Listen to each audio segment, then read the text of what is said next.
This video is a review on why I think the DJI RS3 Mini is the best camera gimbal on the market right now.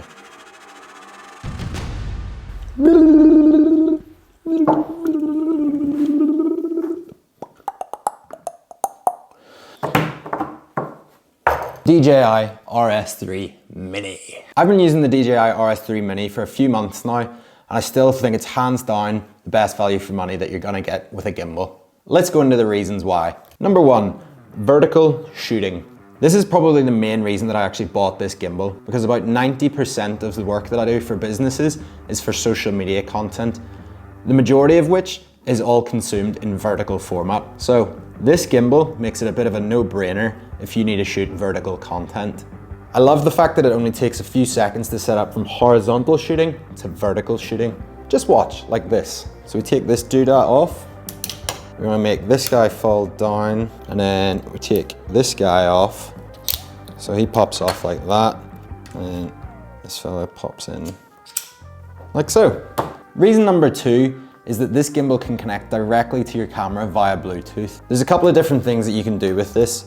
You can use the zoom wheel at the back to actually adjust the zoom on your camera. This makes it extremely easy whilst you're out and about, but by far my favorite thing has to be the ability to actually start recording just by pressing this simple button. Makes your life infinitely easier. So no more of having to try and fiddle with the camera whilst you're actually out and about shooting. So much more convenient, and for this reason alone, I think this gimbal is worth it.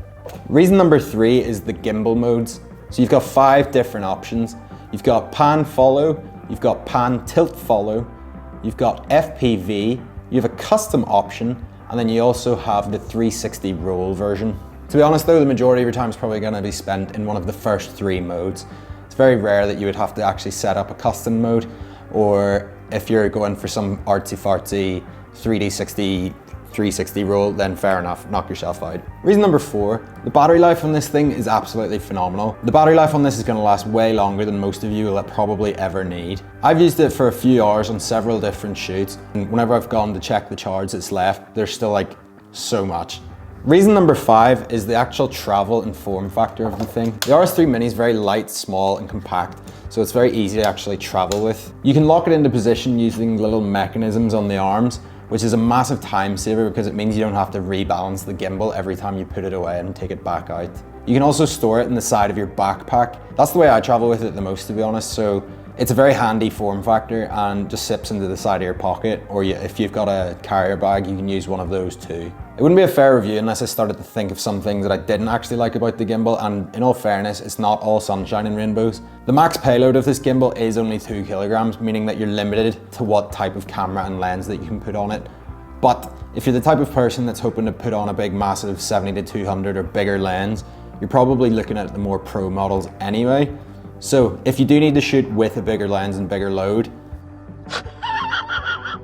this is probably not the gimbal for you. The other drawback that some people might have, although I haven't personally had this problem myself, is the fact that the battery isn't interchangeable. So what that means is if you are running about and doing a shoot and the battery does decide to die, you have to stop using the gimbal effectively until you've got it charged up again. You can't just swap it out for another one unless you do have 2 of these gimbals. I personally don't think that's that much of an issue though, given that this gimbal does have a massive battery life. You might be wondering, what does a gimbal actually do? So let's have a little experiment here. I'm gonna show you what it looks like whenever you run without the gimbal, and then I'm gonna show you what it looks like when you run with the gimbal. This is what it looks like if I just handhold and actually run. So, as you can see, a bit of camera movement. I'm not purposely trying to shake the camera. I'm trying to keep it as steady as I can, but that is what we're getting whenever I run with this camera. And this is what the camera looks like whenever I actually run with the gimbal. So, I am running, I'm running, and we're going, and then back on me. And then I'm running.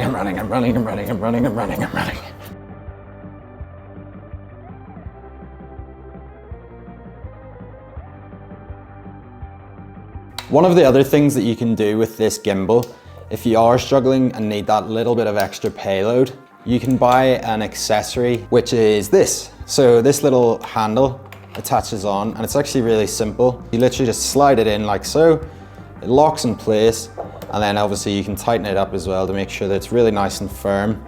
And what that'll allow is for a little bit of extra stability. So if you are using a slightly heavier payload, then you can get that additional hand just to keep that extra bit of stability on the gimbal. This is a handle from Neewer, relatively inexpensive, so worth the buy if you do need that little bit of extra stability. Twist it, lock it, and that'll easily fit inside your backpack as well. I hope that this video has helped a few of you out there deciding whether or not you need to get this gimbal. I personally think it's the best one on the market right now. So if you did like this content and you'd like to see more, remember to hit subscribe and keep an eye on my channel for similar content that I'll be posting in the future. See you soon.